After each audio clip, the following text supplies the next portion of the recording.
ఎవరైనా తన దేశం గొప్పదని చెప్పుకుంటారు. కానీ పాకిస్తాన్ వాళ్ళ దరిద్రం ఏంటంటే మేము డంపర్ ట్రక్ గాళ్ళమని చెప్పి మళ్ళీ చెప్పుకుంటున్నారు.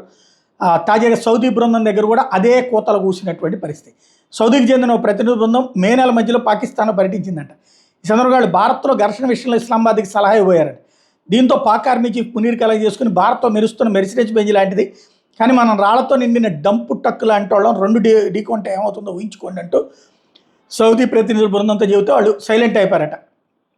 ఇప్పుడు ఈ విషయాన్ని మొన్న వాగాడు కదా అమెరికాలో, అదే విషయాన్ని లాహోర్లో ఓ సెమినార్లో పాక్ మంత్రి నక్వీ చెప్పుకొచ్చాడు. అంటే వాళ్ళకి ఆ బుద్ధి ఉంది, వాళ్ళంతా దరిద్రులు అనేది.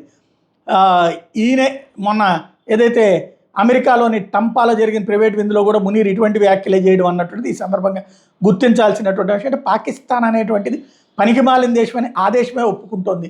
కాకపోతే ఏంటంటే మేము మాకు పోయేదే ఉంది, భారతదేశాన్ని నష్టపరచడం ఎక్కువ అన్నటువంటిదే వాళ్ళ ఫీలింగ్ అనమాట.